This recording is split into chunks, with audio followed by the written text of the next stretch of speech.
engagés en combat aérien. Nous avons rencontré 2 de ces pilotes. S'il approche à moins de 10 km de moi, je m'éjecte. Il s'attendait à ce que l'objet explose, mais ça n'a pas eu lieu. Engager un ovni en vol pendant une vingtaine de minutes, c'est une sacrée expérience. En 1976, un objet non identifié est repéré dans le ciel de Téhéran. Un F-4 reçoit aussitôt pour mission de le détruire. Il est passé de là à là, comme ça. En 1980, un chasseur péruvien ouvre le feu sur un objet de nature inconnue ayant pénétré dans l'espace militaire aérien. Alors j'ai reçu l'ordre de décoller et d'abattre l'objet. Les ovnis, avec leur manœuvrabilité et leur capacité, rendent-ils obsolètes nos appareils? Le caméraman à la gerbe. Essaie de viser le sac. Avec l'aide de 2 anciens pilotes de chasse, notre équipe a reconstitué au-dessus du Pacifique 2 des combats aériens les plus impressionnants ayant impliqué des ovnis. J'ai jamais vu un truc pareil. Voici l'affaire numéro 76102, des ovnis dans la ligne de mire. Les ovnis s'en tirent toujours.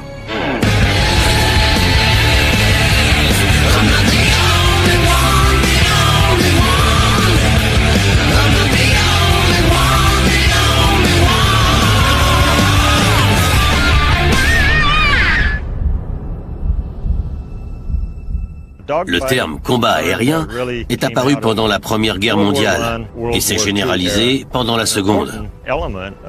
Et d'après moi, un combat aérien se caractérise par le fait que les 2 adversaires essaient de s'abattre mutuellement. Alors, quand j'entends dire que les pilotes émérites ont livré un combat aérien contre un ovni, je me permets d'émettre quelques doutes. Je m'appelle Bill Scott. Je suis ex-ingénieur d'essai en vol. J'ai testé des avions de 1974 à 1987. Le 21 février 2008, notre équipe est invitée sur la base aérienne March à Riverside, en Californie, afin de poursuivre son enquête sur les combats aériens ayant opposé des avions de chasse à des ovnis. Ils sont loin d'imaginer les découvertes qui les attendent. Les témoignages que nous allons entendre sont probablement les plus crédibles et les plus spectaculaires sur les engagements entre avions de combat et ovnis. Nous allons rencontrer le pilote qui a livré un combat aérien contre un ovni au-dessus du Pérou. Et nous reviendrons également sur l'expérience de Parviz Jafari, l'officier qui a engagé un ovni dans le ciel de Téhéran, en Iran, en 1976. Ce sont des affaires absolument passionnantes. Elle repose uniquement sur des témoignages ou on a des preuves tangibles? C'est confirmé par des documents officiels. S'il y a des preuves, je suis curieux d'aller jeter un œil. Attendez-vous à être surpris. Allons-y. C'est parti.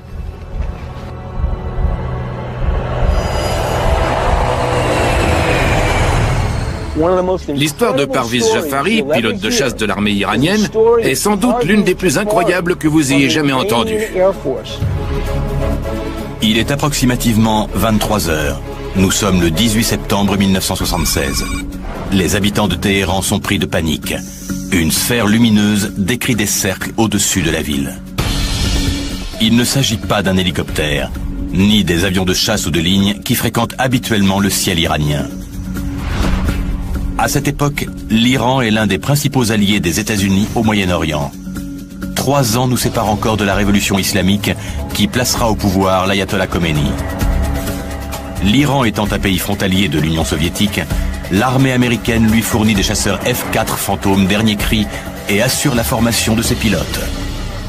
Jafari volait sur un F-4E. À l'époque, c'était probablement l'avion le plus performant en combat aérien. Ces images inédites à la télévision sont issues d'un film iranien consacré à cette étrange confrontation. Certains des militaires impliqués dans cette affaire y jouent leur propre rôle, dont Parviz Jafari lui-même. Et les répliques sont celles enregistrées à la tour de contrôle le soir même. Vous voyez un objet à 4 hélices dans le ciel?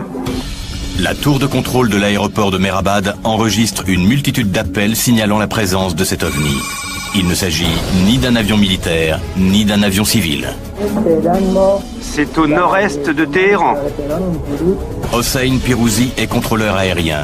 Il est de service ce soir-là. À Saïd appelle, il décide d'avertir l'armée de l'air. Vous êtes l'officier de service? De nombreuses personnes disent avoir vu un objet lumineux. À 23h31, un F-4 décolle de la base aérienne de Charoki, située à Hamedan, à 280 km au sud-ouest de Téhéran. Un premier pilote, le capitaine Aziz Khaneh, a pour mission d'identifier l'objet. 10 minutes plus tard, la base ordonne le décollage d'un second chasseur. Cette fois, c'est Parviz Jafari qui est aux commandes. Jafari était chef d'escadron à l'époque. Il a été guidé pour intercepter un objet lumineux suspect qui survolait Téhéran. Je m'appelle Parviz Jafari. Je suis général en retraite de l'armée de l'air iranienne. D'après Jafari, l'objet a la taille d'un Boeing 707. Jafari suivait la lumière en direction de la frontière russe quand tout à coup, un objet a surgi de la lumière et s'est dirigé tout droit vers son avion.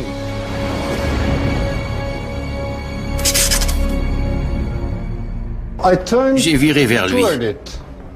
Je l'ai mis dans mes 12 heures et je me suis rapproché de lui.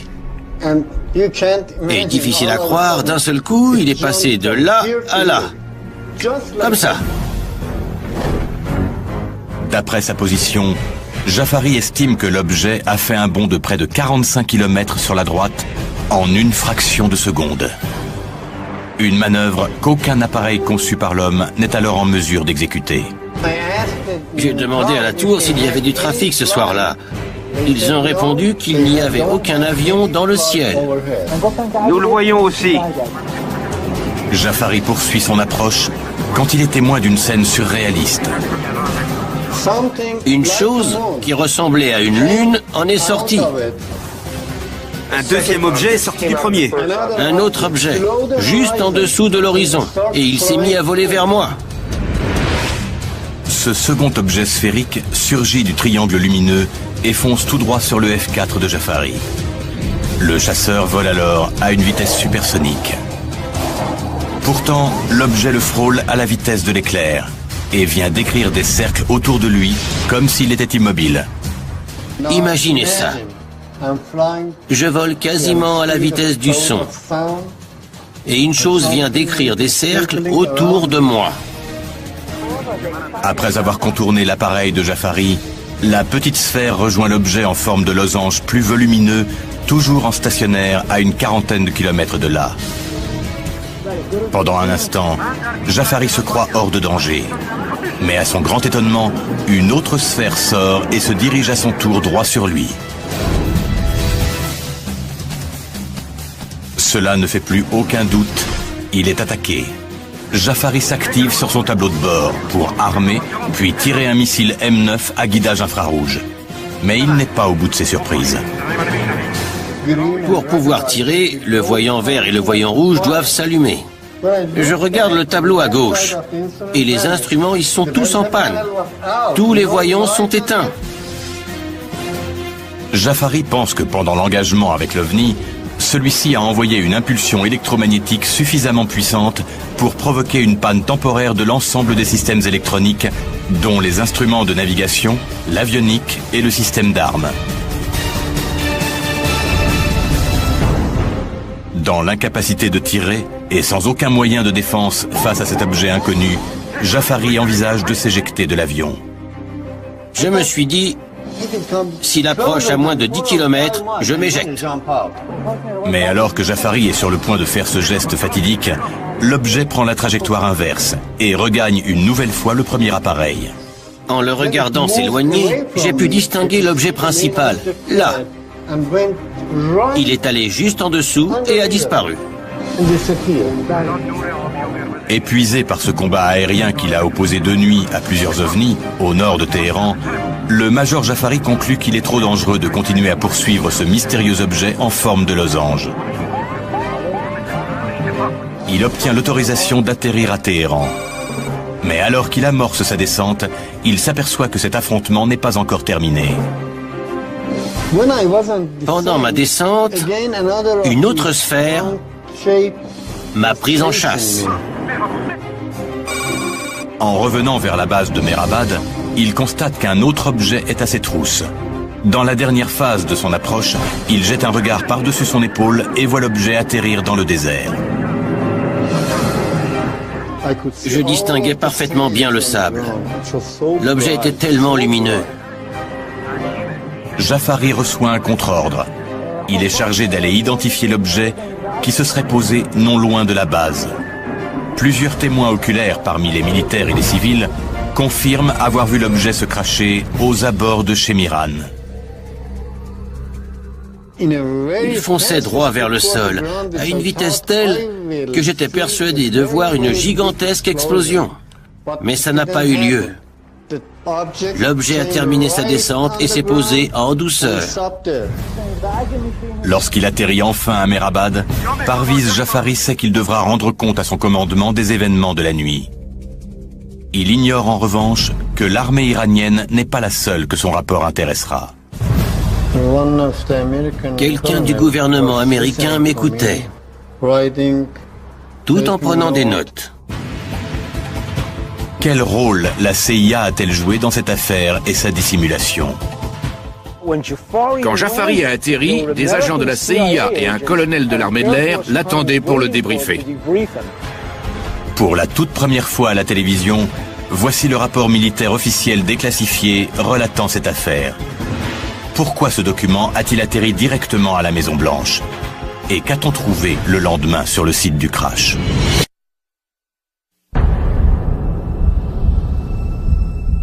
En 1977, dans le ciel iranien, le major Parviz Jafari livre un combat éprouvant contre ce qu'il croit être un ovni. Dès son retour à la base, il présente son rapport devant les plus hautes instances de l'armée iranienne. Un agent américain de la CIA assiste également à la scène. Cet agent rédigera à son tour un rapport sur cette affaire, désormais déclassifiée. Le rapport est transmis à la CIA, à l'armée de l'air, au ministère des Affaires étrangères, au secrétariat à la Défense et à la Maison-Blanche. Il est intitulé « Observation d'OVNI en Iran ». D'après ce rapport, un OVNI aurait été vu aux alentours de 23 h le 18 septembre 1976. Outre le témoignage de Jafari, la tour de contrôle déclare avoir reçu 4 appels téléphoniques d'habitants non loin de Shemiran, près de Téhéran, affirmant avoir vu d'étranges objets dans le ciel. Certains décrivent un objet semblable à un oiseau. Pour d'autres, il s'agit d'un hélicoptère. Mais aucun hélicoptère n'était en vol ce soir-là. Ce rapport détaillé confirme les observations de Jafari et évoque même la panne de son avionique. Alors que le F-4 s'en est approché à environ 25 000 nautiques, il a perdu tous ses instruments et ses communications. Le rapport confirme en outre que 2 objets ont bien été vus, dont l'un de la taille d'un Boeing 707. Puis, dans un second temps, le deuxième objet a foncé droit sur le F-4 à une vitesse très élevée. Puis, le pilote a tenté de tirer un missile M9 en direction de l'objet, mais au même moment, toutes ses commandes de tir se sont éteintes. Et aussi, il a pris la fuite en effectuant un virage et une plongée en jet négatif. Le rapport du secrétariat à la Défense se conclut par une étrange déclaration. Le lendemain des faits, une équipe aurait été héliportée sur le site où plusieurs témoins confirmaient avoir vu l'objet se cracher.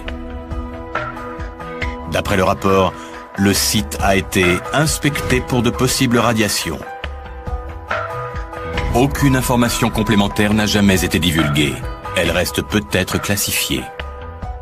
Je l'ai vu. Je suis bien obligé d'y croire. Impressionné par le témoignage de Jafari et le rapport détaillé du secrétariat à la Défense, l'équipe décide d'examiner l'affaire et de se pencher plus particulièrement sur 3 éléments clés. Tout d'abord, l'objet aurait fait un bond de plus de 40 km en une fraction de seconde. Deuxièmement, l'objet aurait libéré une sphère qui aurait foncé sur Jafari à une vitesse jamais atteinte par aucun avion conçu par l'homme. Et troisièmement, quel phénomène a pu provoquer une panne électronique généralisée sur l'un des avions de combat les plus perfectionnés de l'époque, le F-4E Phantom. Notre équipe, conseillée par l'ancien ingénieur d'essai en vol Bill Scott, convient que la meilleure façon de comprendre cet événement est de reconstituer la scène à bord de véritables avions de chasse.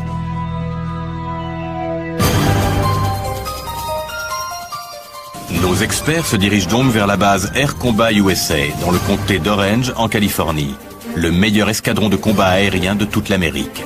Ils ont fait appel à 4 anciens pilotes de chasse, forts de plusieurs années d'expérience dans l'armée de l'air. Ben Clerks, ancien de l'Air Force. Michael von Wittenghoff, surnommé le Baron. J'ai été capitaine dans l'armée de l'air allemande.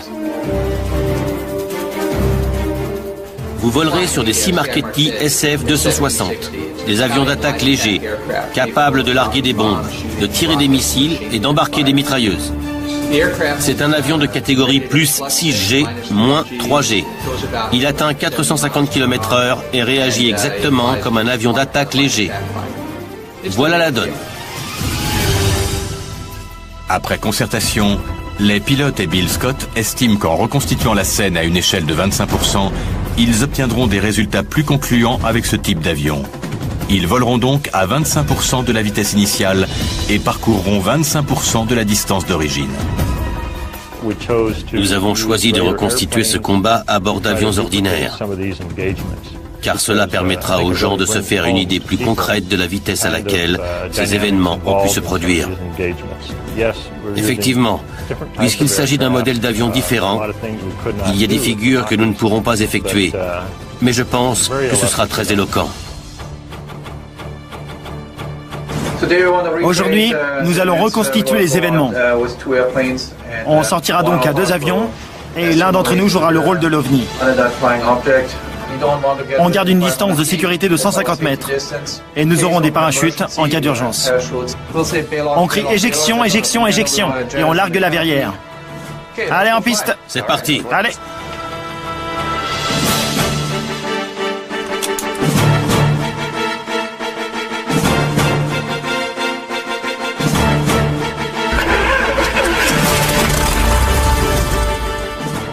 Fullerton route, bonjour. Combat 1, vol 3 avec Québec, prêt à rouler. Les pilotes ont calculé qu'il leur faudrait 13 minutes pour atteindre la zone de simulation du combat aérien, quelque part au-dessus du Pacifique, entre Long Beach et l'île de Catalina.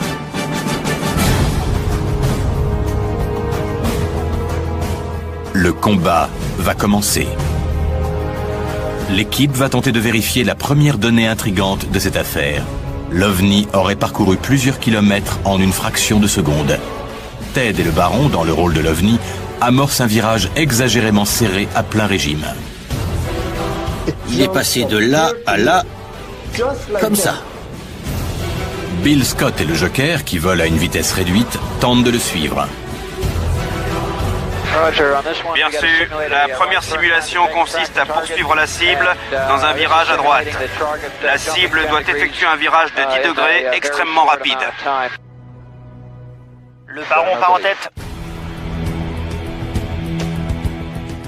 Ok Bill, cible en vue à 9h30, 10h.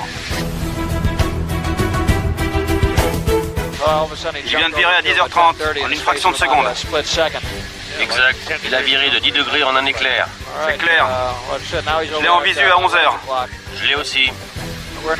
Je vire aussi pour essayer de le rattraper. Chaque fois qu'on se rapproche, il vire à nouveau de 10 degrés et nous met 40 km dans la vue. Un saut de 5 km en une seconde. C'est impressionnant. Il accélère instantanément. Il vire de 10 degrés en quelques secondes à peine. Je l'ai à 11h. Même à échelle réduite, l'avion de Ted et du Baron effectue des manœuvres que le Joker et Bill sont incapables de suivre. Imaginez le même scénario avec 2 avions volant à plus de 1600 km/h. J'ai jamais vu un truc pareil. La deuxième simulation a pour but de démontrer la vitesse incroyable à laquelle se déplaçait le deuxième objet lorsqu'il a foncé en direction du F-4 Phantom de Jafari. Bien que les performances des monomoteurs Marchetti soient très nettement inférieures à celles du F-4 Phantom, elles suffiront néanmoins à illustrer la sensation de vitesse et de proximité que Jafari a éprouvée lorsque le second OVNI s'est mis à décrire des cercles autour de son chasseur supersonique. On vérifie que tout est en ordre et le Baron peut refaire un passage. Le baron est lancé. Bien reçu. On n'a pas vraiment le droit à l'erreur là. Voilà ce que l'on distingue lorsque deux objets volant à 250 km/h se croisent en sens inverse à une distance de 150 mètres. Une vague forme floue. Imaginez la même scène de nuit, sachant que Jafari et l'OVNI volent l'un vers l'autre à une vitesse combinée de plus de 3000 km/h. L'équipe répète la manœuvre, mais cette fois encore plus vite et en s'approchant encore plus près.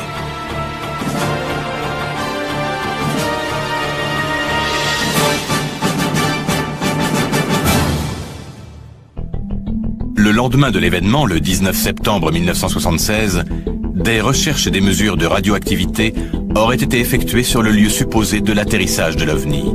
Mais selon Jafari, les recherches se seraient avérées infructueuses, malgré les nombreux témoignages. On rentre à la base.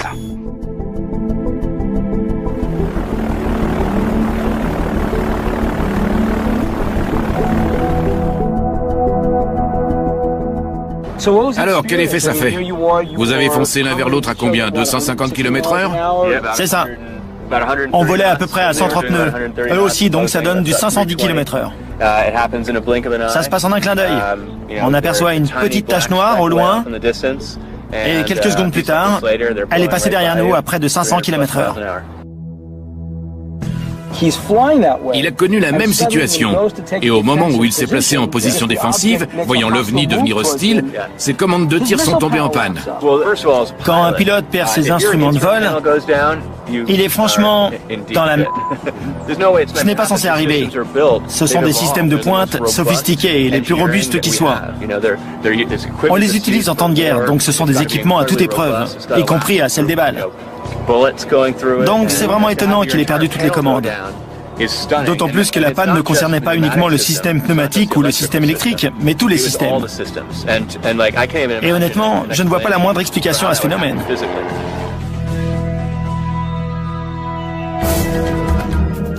Le plus grand mystère de cette affaire n'a toujours pas été élucidé. Jafari a bel et bien perdu ses instruments de vol et ses commandes de tir suite à une anomalie électrique. On sait avec certitude qu'un problème a affecté les commandes et le système de tir. L'OVNI est-il à l'origine de cette panne? L'équipe va tenter de vérifier la théorie de Jafari.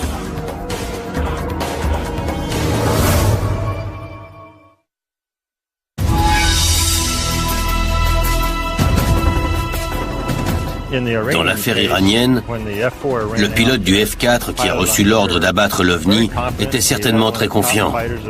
Il était aux commandes de l'un des meilleurs avions de chasse au monde. Il est donc parti en reconnaissance, et quand il s'est aperçu que quelque chose fonçait sur lui, il l'a immédiatement estimé comme une menace. Donc il a armé un missile, et au moment de tirer, les commandes n'ont pas réagi. Nos chasseurs d'OVNI se rendent dans le laboratoire du producteur scientifique John Tyndall pour assister à une démonstration d'impulsion électromagnétique. John Tyndall va nous montrer quel phénomène a pu provoquer la panne des commandes de tir sur le F-4 fantôme de Jafari lorsqu'il a tenté de verrouiller son missile pour se défendre contre l'OVNI qui semblait l'attaquer. La démonstration que je m'apprête à faire consiste à recréer une impulsion électromagnétique de la même nature que celle qui a pu être en cause dans l'affaire sur laquelle nous enquêtons. L'OVNI a probablement généré une impulsion électromagnétique qui a neutralisé l'ensemble des systèmes électroniques du chasseur. À l'aide de ce générateur d'impulsion électromagnétique, nous allons essayer de comprendre ce qui a pu se passer ce soir-là. Ces commandes sont tombées en panne. Tout était HS. Donc d'une manière ou d'une autre, l'objet a réussi à maîtriser l'avion et à l'empêcher de tirer. Je vais utiliser un transformateur de Tesla modifié pour convertir le voltage du courant domestique et passer de 110 à 15 000 volts. La charge va s'accumuler dans les condensateurs jusqu'à un certain seuil. Et là, boum, il passera dans cette bobine et enverra du courant jusque dans celle-ci. Si l'expérience réussit, John va provoquer l'arrêt d'un ordinateur domestique ordinaire sans pour autant l'endommager. Il prouverait donc que ce phénomène est susceptible de se produire à plus grande échelle. Il faut savoir que les avions équipés d'ordinateurs et de commandes de vol électriques sont naturellement protégés par la cellule de l'avion elle-même. Je vais programmer ce simulateur de vol et nous allons démontrer qu'une impulsion électromagnétique peut provoquer la panne d'un ordinateur de bord, entre autres. Oula! Bien, stabilise-le. Tout doux. Là, je suis bien. À ce stade, on est à peu près à 40 km. Tu ferais mieux de venir près de moi. D'accord. Lumière. Vous êtes prêts? Dans 3, 2, 1.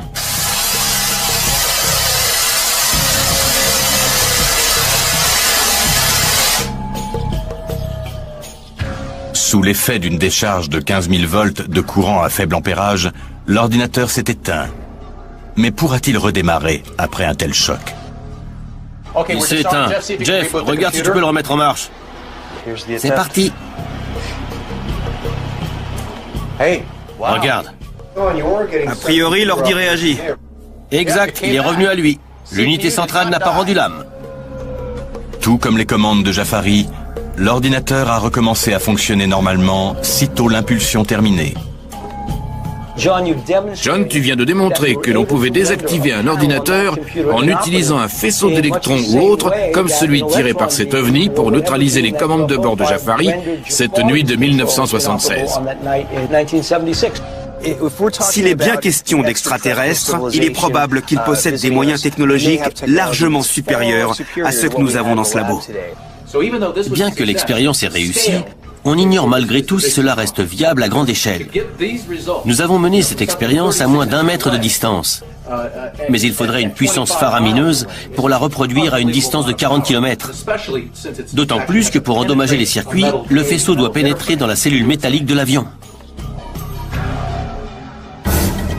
Bien qu'il y ait eu des témoins de cette mystérieuse rencontre et malgré l'existence de preuves attestant que l'armée iranienne s'est intéressée aux phénomènes extraterrestres, une véritable chape de plomb va s'abattre sur la société iranienne avec la révolution qui surviendra dans le pays 3 ans plus tard. L'Occident n'aura plus jamais vent d'éventuelles apparitions d'ovnis. Je n'avais jamais rien vu de semblable auparavant. Et au fil du temps, j'ai acquis la certitude, partagée d'ailleurs, qu'il s'agissait bien d'un objet volant non identifié, un ovni. À l'issue des expériences menées pour vérifier les 3 éléments clés du témoignage de Jafari, l'équipe doute qu'un aéronef conçu par l'homme ait pu effectuer les manœuvres décrites par Jafari cette nuit-là. Et si la panne subite des ordinateurs de bord peut s'expliquer par la production d'une intense impulsion électromagnétique, le mystère reste entier. Or, 4 ans plus tard, un combat aérien similaire et plus impressionnant encore se produit dans le ciel du Pérou. Mais cette fois, le pilote est en mesure de faire feu.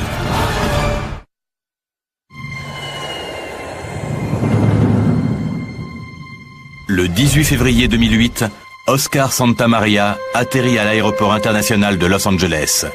Il arrive de Lima au Pérou. Santamaria a rejoint les chasseurs d'ovnis à Los Angeles.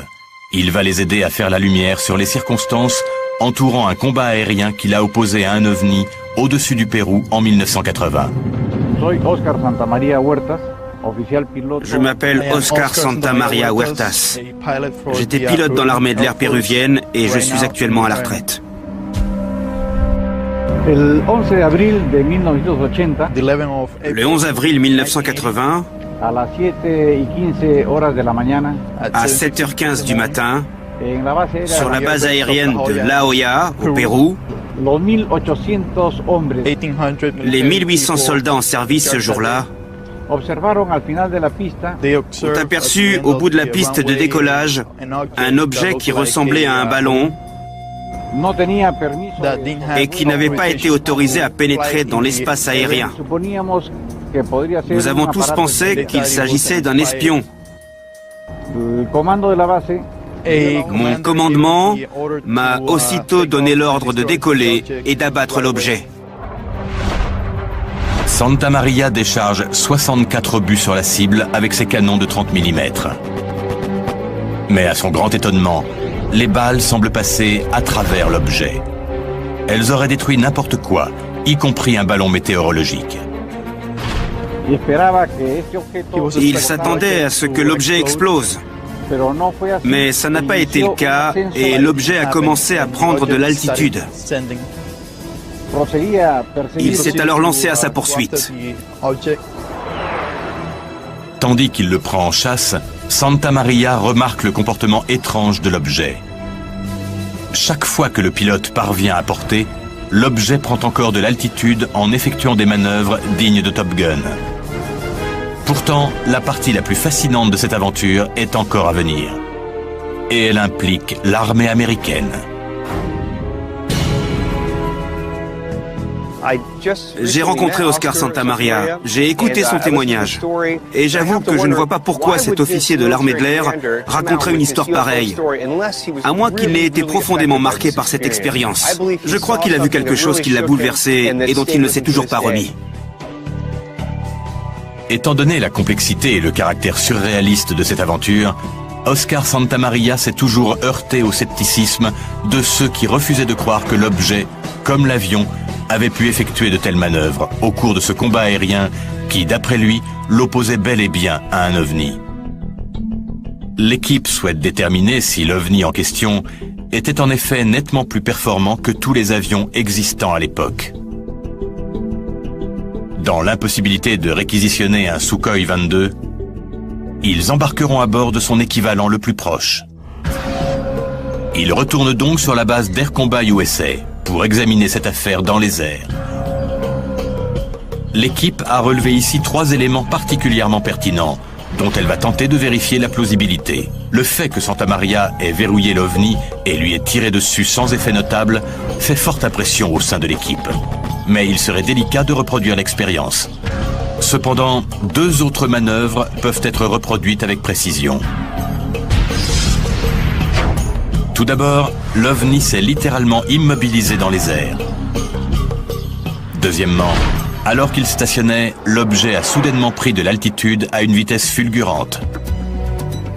Afin que l'équipe puisse se faire une idée précise des événements survenus ce matin-là, le producteur scientifique John Tyndall a conçu un laser de poursuite composé de 2 rayons, l'un rouge, l'autre vert, tous 2 actionnés par une manette. Le laser vert est destiné à tracer la trajectoire de l'OVNI. Le laser rouge va décrire la trajectoire de l'avion de chasse. Ensemble, ils permettront de reproduire la scène à l'échelle de la carte. Salut John, Comment ça va? bien. Commandant, venez par là. Nous allons pouvoir regarder la scène d'au-dessus grâce à ces pointeurs laser qui vont nous permettre de reproduire à l'échelle de la carte les déplacements de l'OVNI et de l'avion de chasse. J'ai également adapté la vitesse de déplacement en fonction de l'échelle de la carte. Où est votre aérodrome? Le laser rouge représente votre appareil. Il vole approximativement à 1600 km/h. À l'aide du laser rouge, Santamaria indique sa position au moment de la première attaque. Il s'est approché à moins d'1 kilomètre de la cible à portée de tir. Il a tiré 64 coups. Et il sait qu'il a touché l'objet, mais sans effet. L'objet n'a pas explosé. L'objet a pris la fuite à grande vitesse. Il s'est enfui tout en prenant de l'altitude. Puis l'objet s'est arrêté net, il a failli le percuter, il a viré sur la droite et il s'est replacé en position de tir. Quand il a approché la portée de tir, il a activé sa post-combustion. Sa post-combustion. C'est ça. Oui, et d'un seul coup, l'objet s'est remis à grimper. Voici l'un des faits les plus fascinants de ce récit. Alors que le pilote vient d'enclencher sa post-combustion, l'OVNI grimpe de plus belle et le distance à nouveau. Santamaria s'élance à son tour. Il vole à présent à plein régime, soit à plus de 1600 km/h. Mais contre toute attente, l'OVNI s'arrête net en plein ciel. Le chasseur le double, et c'est l'OVNI qui se lance à sa poursuite, accélérant juste après un stationnaire. Une manœuvre tout simplement impossible. Il volait donc à une vitesse supersonique quand il a doublé l'objet. L'objet grimpait à côté de lui. Ils montaient tous les 2 à la verticale. Et ensuite? À 19 000 mètres d'altitude, il n'a pas pu aller plus haut. Le moteur s'étouffait. À 19 000 mètres d'altitude, soit un peu plus de 62 000 pieds, Santamaria commence à perdre le contrôle de son appareil. Le Su-22 a un plafond de 60 000 pieds et n'est plus opérationnel au-delà de cette altitude. Comme il n'était plus en mesure d'attaquer, il a décidé de rentrer à la base. Après avoir pris connaissance du plan de vol et des manœuvres qui les attendent, le Baron, le Joker, Ted et Bill Scott sont prêts à décoller pour reconstituer cette étrange bataille en plein ciel. Aux quatre coins de la planète, des pilotes de combat affirment avoir vu des ovnis. Certains d'entre eux ont même été amenés à les engager en combat aérien. Nous avons rencontré 2 de ces pilotes. S'il approche à moins de 10 km de moi, je m'éjecte. Il s'attendait à ce que l'objet explose, mais ça n'a pas eu lieu. Engager un ovni en vol pendant une vingtaine de minutes, c'est une sacrée expérience. En 1976, un objet non identifié est repéré dans le ciel de Téhéran. Un F-4 reçoit aussitôt pour mission de le détruire. Il est passé de là à là, comme ça. En 1980, un chasseur péruvien ouvre le feu sur un objet de nature inconnue ayant pénétré dans l'espace militaire aérien. Alors j'ai reçu l'ordre de décoller et d'abattre l'objet. Les ovnis, avec leur manœuvrabilité et leur capacité, rendent-ils obsolètes nos appareils? Le caméraman à la gerbe et ses fusils de sac. Avec l'aide de 2 anciens pilotes de chasse, notre équipe a reconstitué au-dessus du Pacifique 2 des combats aériens les plus impressionnants ayant impliqué des ovnis. J'ai jamais vu un truc pareil. Voici l'affaire numéro 76102, des ovnis dans la ligne de mire. Les ovnis s'en tirent toujours.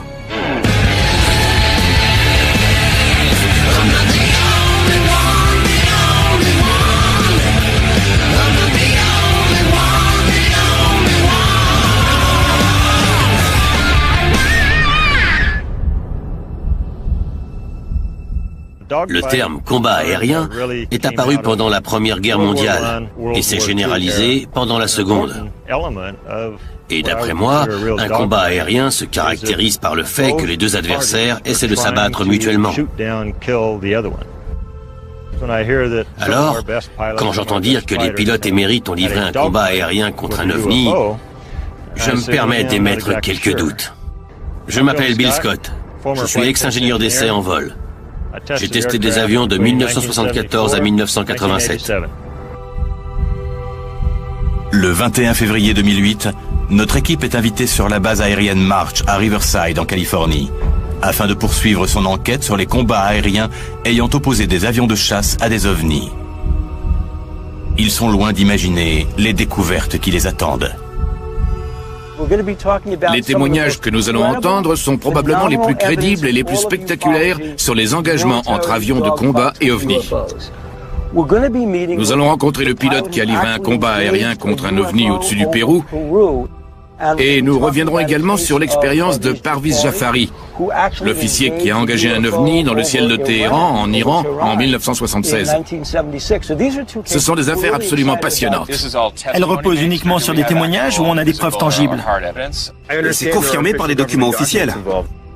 S'il y a des preuves, je suis curieux d'aller jeter un œil. Attendez-vous à être surpris. Allons-y. C'est parti.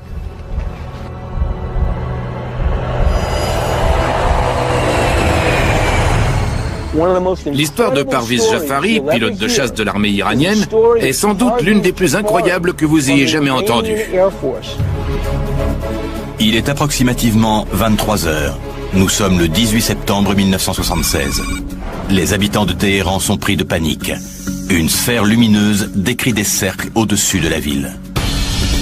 Il ne s'agit pas d'un hélicoptère, ni des avions de chasse ou de ligne qui fréquentent habituellement le ciel iranien.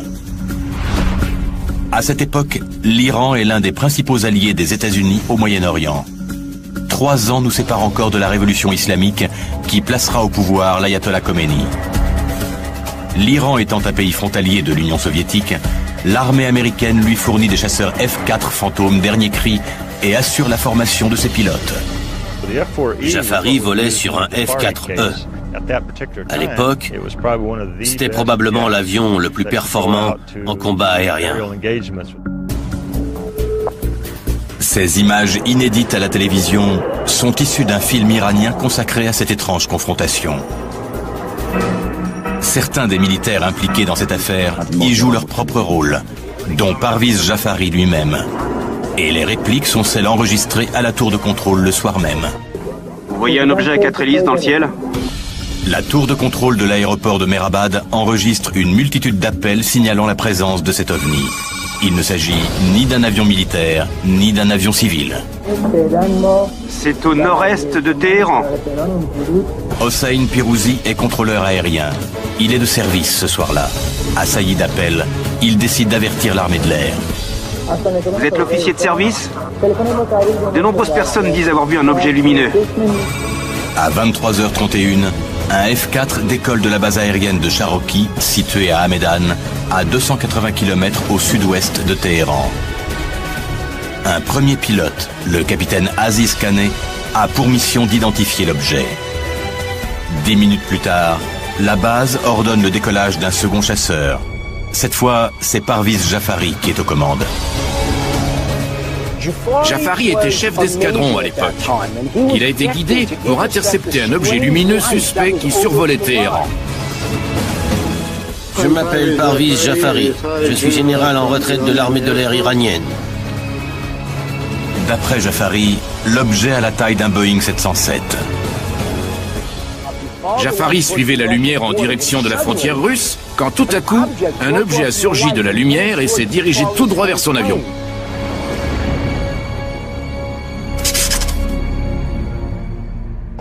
J'ai viré vers lui. Je l'ai mis dans mes 12 heures et je me suis rapproché de lui. Et difficile à croire, d'un seul coup, il est passé de là à là. Comme ça. D'après sa position, Jafari estime que l'objet a fait un bond de près de 45 km sur la droite en une fraction de seconde. Une manœuvre qu'aucun appareil conçu par l'homme n'est alors en mesure d'exécuter. J'ai demandé à la tour s'il y avait du trafic ce soir-là. Ils ont répondu qu'il n'y avait aucun avion dans le ciel. Nous le voyons aussi. Jafari poursuit son approche quand il est témoin d'une scène surréaliste. Une chose qui ressemblait à une lune en est sortie. Un deuxième objet est sorti du premier. Un autre objet, juste en dessous de l'horizon. Et il s'est mis à voler vers moi. Ce second objet sphérique surgit du triangle lumineux et fonce tout droit sur le F-4 de Jafari. Le chasseur vole alors à une vitesse supersonique. Pourtant, l'objet le frôle à la vitesse de l'éclair et vient décrire des cercles autour de lui comme s'il était immobile. Imaginez ça. Je vole quasiment à la vitesse du son. Et une chose vient décrire des cercles autour de moi. Après avoir contourné l'appareil de Jafari, la petite sphère rejoint l'objet en forme de losange plus volumineux, toujours en stationnaire à une quarantaine de kilomètres de là. Pendant un instant, Jafari se croit hors de danger.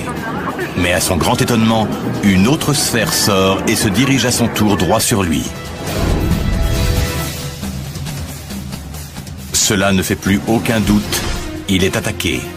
Jafari s'active sur son tableau de bord pour armer, puis tirer un missile M9 à guidage infrarouge.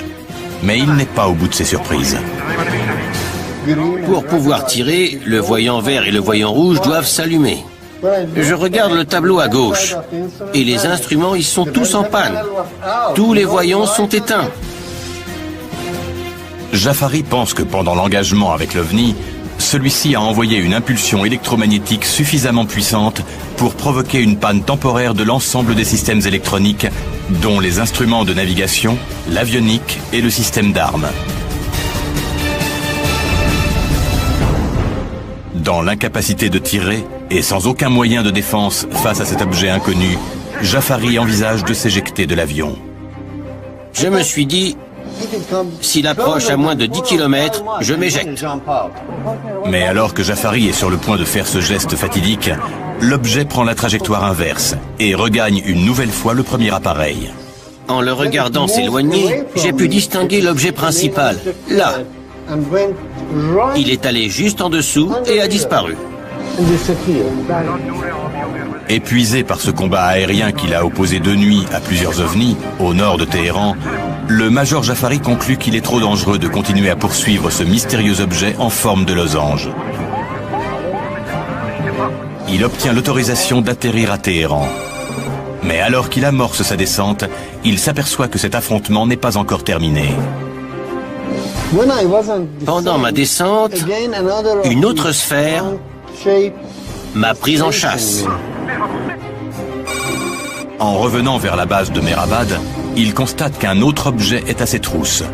Dans la dernière phase de son approche, il jette un regard par-dessus son épaule et voit l'objet atterrir dans le désert. Je distinguais parfaitement bien le sable. L'objet était tellement lumineux. Engagé en combat aérien. Nous avons rencontré 2 de ses pilotes. S'il approche à moins de 10 km de moi, je m'éjecte. Il s'attendait à ce que l'objet explose, mais ça n'a pas eu lieu. Engager un ovni en vol pendant une vingtaine de minutes, c'est une sacrée expérience. En 1976, un objet non identifié est repéré dans le ciel de Téhéran. Un F-4 reçoit aussitôt pour mission de le détruire. Il est passé de là à là, comme ça. En 1980, un chasseur péruvien ouvre le feu sur un objet de nature inconnue ayant pénétré dans l'espace militaire aérien. Alors j'ai reçu l'ordre de décoller et d'abattre l'objet. Les ovnis, avec leur manœuvrabilité et leur capacité, rendent-ils obsolètes nos appareils? Le caméraman à la gerbe et ses fusils de sac. Avec l'aide de 2 anciens pilotes de chasse, notre équipe a reconstitué au-dessus du Pacifique 2 des combats aériens les plus impressionnants ayant impliqué des ovnis.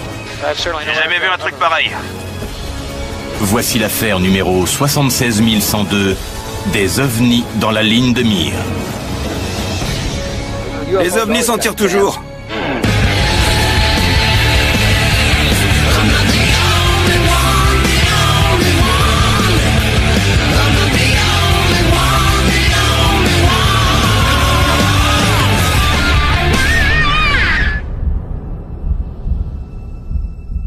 Le terme combat aérien est apparu pendant la Première Guerre mondiale et s'est généralisé pendant la Seconde.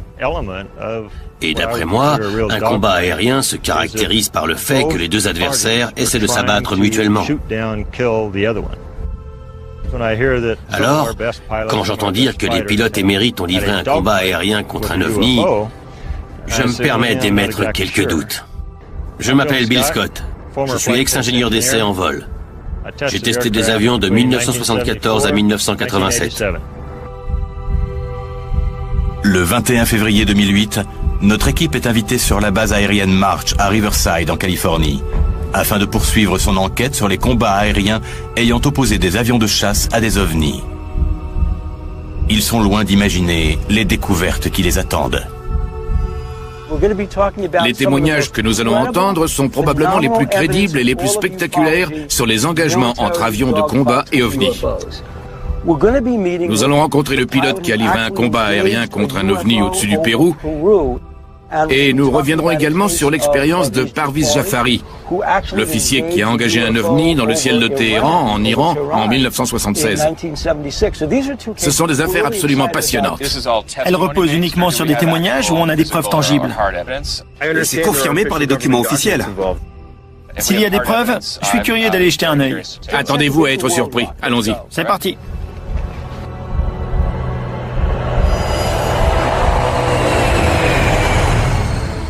L'histoire de Parviz Jafari, pilote de chasse de l'armée iranienne, est sans doute l'une des plus incroyables que vous ayez jamais entendues. Il est approximativement 23 heures. Nous sommes le 18 septembre 1976. Les habitants de Téhéran sont pris de panique. Une sphère lumineuse décrit des cercles au-dessus de la ville. Il ne s'agit pas d'un hélicoptère, ni des avions de chasse ou de ligne qui fréquentent habituellement le ciel iranien. À cette époque, l'Iran est l'un des principaux alliés des États-Unis au Moyen-Orient. 3 ans nous séparent encore de la révolution islamique qui placera au pouvoir l'ayatollah Khomeini. L'Iran étant un pays frontalier de l'Union soviétique, l'armée américaine lui fournit des chasseurs F-4 Fantôme dernier cri et assure la formation de ses pilotes. Jafari volait sur un F-4E.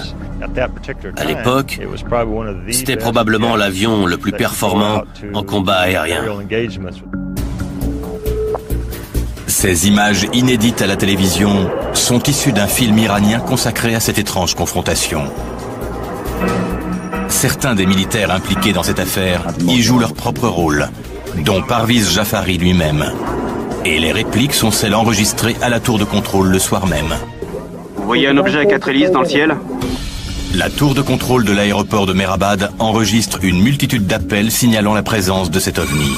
Il ne s'agit ni d'un avion militaire, ni d'un avion civil. C'est au nord-est de Téhéran. Hossein Pirouzi est contrôleur aérien. Il est de service ce soir-là. Assailli d'appels, il décide d'avertir l'armée de l'air. Vous êtes l'officier de service?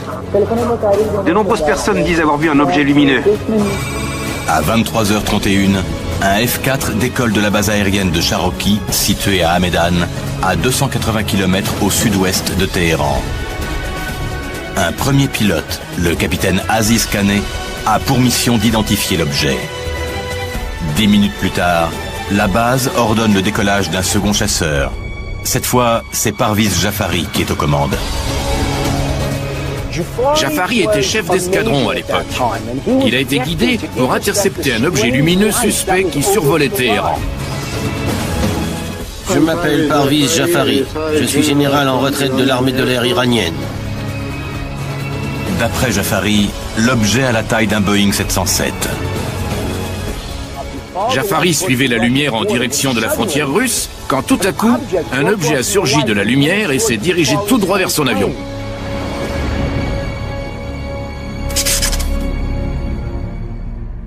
J'ai viré vers lui.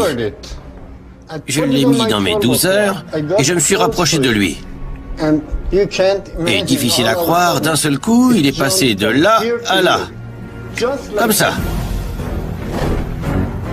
D'après sa position, Jafari estime que l'objet a fait un bond de près de 45 km sur la droite en une fraction de seconde. Une manœuvre qu'aucun appareil conçu par l'homme n'est alors en mesure d'exécuter. J'ai demandé à la tour s'il y avait du trafic ce soir-là. Ils ont répondu qu'il n'y avait aucun avion dans le ciel. Nous le voyons aussi. Jafari poursuit son approche quand il est témoin d'une scène surréaliste. Une chose qui ressemblait à une lune en est sortie. Un deuxième objet est sorti du premier. Un autre objet, juste en dessous de l'horizon. Et il s'est mis à voler vers moi. Ce second objet sphérique surgit du triangle lumineux et fonce tout droit sur le F-4 de Jafari. Le chasseur vole alors à une vitesse supersonique. Pourtant, l'objet le frôle à la vitesse de l'éclair et vient décrire des cercles autour de lui comme s'il était immobile. Imaginez ça. Je vole quasiment à la vitesse du son. Et une chose vient décrire des cercles autour de moi. Après avoir contourné l'appareil de Jafari, la petite sphère rejoint l'objet en forme de losange plus volumineux, toujours en stationnaire à une quarantaine de kilomètres de là. Pendant un instant, Jafari se croit hors de danger. Mais à son grand étonnement, une autre sphère sort et se dirige à son tour droit sur lui. Cela ne fait plus aucun doute, il est attaqué. Jafari s'active sur son tableau de bord pour armer, puis tirer un missile M9 à guidage infrarouge. Mais il n'est pas au bout de ses surprises. Pour pouvoir tirer, le voyant vert et le voyant rouge doivent s'allumer. Je regarde le tableau à gauche et les instruments y sont tous en panne. Tous les voyants sont éteints.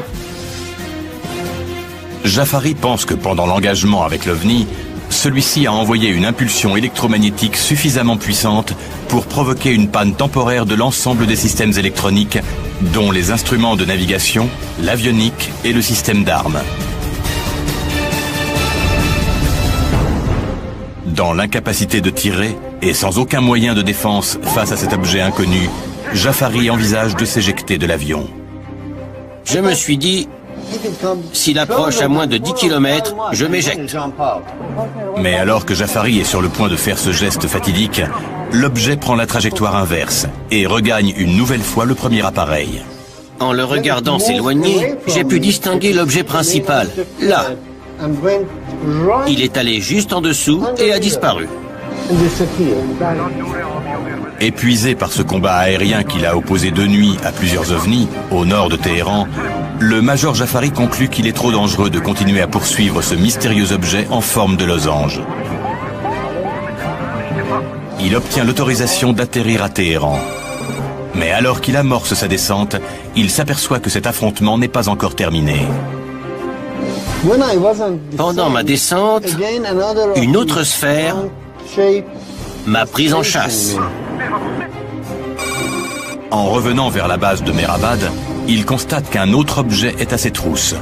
Dans la dernière phase de son approche, il jette un regard par-dessus son épaule et voit l'objet atterrir dans le désert. Je distinguais parfaitement bien le sable. L'objet était tellement lumineux. Jafari reçoit un contre-ordre. Il est chargé d'aller identifier l'objet qui se serait posé non loin de la base. Plusieurs témoins oculaires parmi les militaires et les civils confirment avoir vu l'objet se cracher aux abords de Shemiran. Il fonçait droit vers le sol, à une vitesse telle que j'étais persuadé de voir une gigantesque explosion. Mais ça n'a pas eu lieu. L'objet a terminé sa descente et s'est posé en douceur. Lorsqu'il atterrit enfin à Mehrabad, Parviz Jafari sait qu'il devra rendre compte à son commandement des événements de la nuit. Il ignore en revanche que l'armée iranienne n'est pas la seule que son rapport intéressera. Quelqu'un du gouvernement américain m'écoutait, tout en prenant des notes.